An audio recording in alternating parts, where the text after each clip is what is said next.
प्रश्न 51। भारत के पहले स्वदेश निर्मित गाइडेड मिसाइल विध्वंसक के रूप में जाने जाने वाले किस जहाज ने जापान भारत समुद्री अभ्यास JIMEX-23 के 7वें संस्करण में भाग लिया? A. INS Delhi, B. INS Kamorta, C. INS Shakti, D. INS Vikrant. उत्तर A. INS Delhi. Japan Bharat समुद्री अभ्यास JIMEX-23 का 7वां संस्करण 5-10 जुलाई 2023 तक विशाखापत्तनम में आयोजित किया गया था। JIMEX की स्थापना 2012 में हुई थी और यह संस्करण इसकी 11वीं वर्षगांठ का प्रतीक है।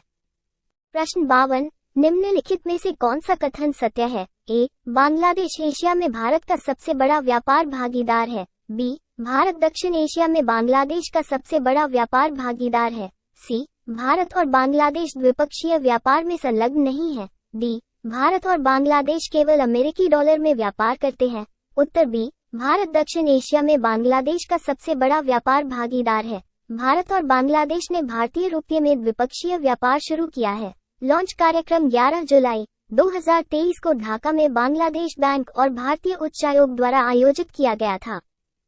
प्रश्न 53। नाटो का पूर्ण रूप क्या है? ए. उत्तर अमेरिकी संधि संगठन, बी. उत्तरी अटलांटिक संधि संगठन, सी. उत्तर अफ्रीकी संधि संगठन, डी. उत्तर एशियाई संधि संगठन। उत्तर बी. उत्तरी अटलांटिक संधि संगठन। उत्तरी अटलांटिक संधि संगठन नाटो शिखर सम्मेलन 11 से 12 जुलाई 2023 तक विनियस, लिथुआनिया में हो रहा है। शिखर सम्मेलन को महत्वपूर्ण माना जाता है क्योंकि यह यूक्रेन में युद्ध की दिशा और पश्चिमी गठबंधन के भविष्य को आकार दे सकता है।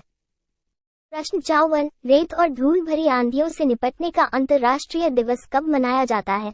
ए. 12 जून, बी. 12 जुलाई, सी. 12 अगस्त, डी. 12 सितंबर। उत्तर बी. 12 जुलाई। बढ़ती वैश्विक समस्या के बारे में सार्वजनिक जागरूकता बढ़ाने के प्रयास में संयुक्त राष्ट्र महासभा ने 12 जुलाई को रेत और धूल के तूफान से निपटने के अंतर्राष्ट्रीय दिवस के रूप में नामित किया। प्रश्न 55। विश्व जनसंख्या दिवस कब मनाया जाता है? ए. 11 जुलाई, बी. 10 जुलाई, सी. 11 जून, डी. 10 जून। उत्तर बी. 11 जुलाई। विश्व जनसंख्या दिवस प्रतिवर्ष 11 जुलाई को मनाया जाता है। इसकी स्थापना 1989 में संयुक्त राष्ट्र विकास कार्यक्रम की गवर्निंग काउंसिल द्वारा की गई थी। ये 11 जुलाई 1987 को 5 अरब दिवस से प्रेरित था, जब दुनिया की आबादी 5 अरब लोगों तक पहुंच गई थी।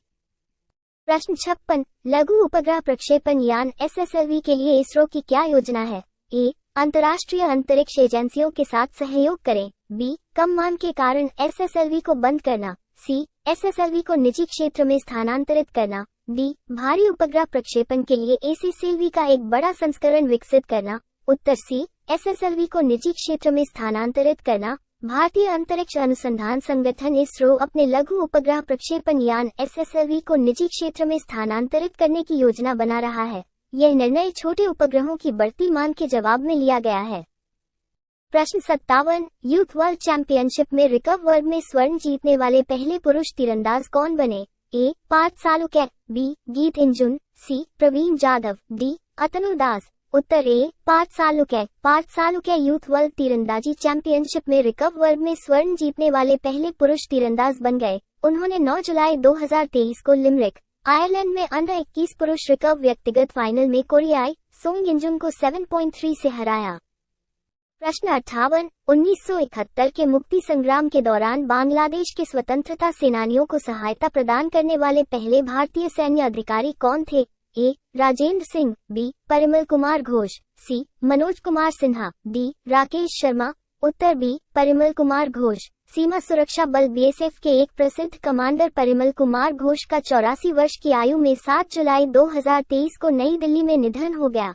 घोष कथित तौर पर 1971 के मुक्ति युद्ध के दौरान बांग्लादेश के स्वतंत्रता सेनानियों की सहायता करने वाले पहले भारतीय सैन्य अधिकारी थे। घोष ने BSF की 92वीं बटालियन में कमांडर के रूप में कार्य किया और जब बांग्लादेश में स्वतंत्रता आंदोलन शुरू हुआ तो वह त्रिपुरा में तैनात थे। प्रश्न 59। जुलाई 2023 में लॉन्च किए गए NCC इंटीग्रेटेड सॉफ्टवेयर का उद्देश्य क्या है? ए. NCC कैडेटों को डेबिट कार्ड की सुविधा प्रदान करना, बी. नामांकन से लेकर पूर्व छात्रों के पंजीकरण तक की पूरी प्रक्रिया को डिजिटल बनाना, सी. रक्षा मंत्रालय के कर्मियों का एक अखिल भारतीय डेटाबेस स्थापित करना, डी. NCC कैडेटों के बीच शारीरिक फिटनेस को बढ़ावा देना। उत्तर बी, नामांकन से लेकर पूर्व छात्र पंजीकरण तक की पूरी प्रक्रिया को डिजिटल बनाना। रक्षा मंत्री राजनाथ सिंह ने 7 जुलाई 2023 को नई दिल्ली में एक एनसीसी इंटीग्रेटेड सॉफ्टवेयर लॉन्च किया। ये सॉफ्टवेयर एनसीसी कैडेटों के लिए एंट्री टू एग्जिट मॉडल पर डिजाइन किया गया एक सिंगल विंडो इंटरैक्टिव प्लेटफॉर्म है।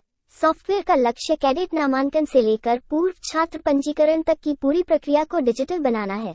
ये प्रमाण पत्रों को निर्बाध रूप से जारी करने और रोजगार उद्देश्यों के लिए एनसीसी कैडेटों का एक अखिल भारतीय डेटाबेस बनाने में सक्षम बनाएगा। प्रश्न 60। यूनाइटेड किंगडम के राष्ट्रीय सुरक्षा सलाहकार कौन है? A. Tim Barrow, B. Ajit Doval, C. Jake Sullivan, D. Maureen O'Brien. उत्तर A. Tim Barrow. United Kingdom के राष्ट्रीय सुरक्षा सलाहकार टिम बैरो ने 7 जुलाई 2023 को नई दिल्ली में राष्ट्रीय सुरक्षा सलाहकार अजीत डोभाल से मुलाकात की। उन्होंने आपसी हित के क्षेत्रीय और वैश्विक मुद्दों पर चर्चा की। दोनों देशों ने अपनी रणनीतिक साझेदारी की पुष्टि की और सुरक्षा संबंधों को बढ़ाने के लिए प्रतिबद्धता जताई। ऐसे और वीडियो देखने के लिए चैनल को सब्सक्राइब, लाइक और शेयर कीजिए।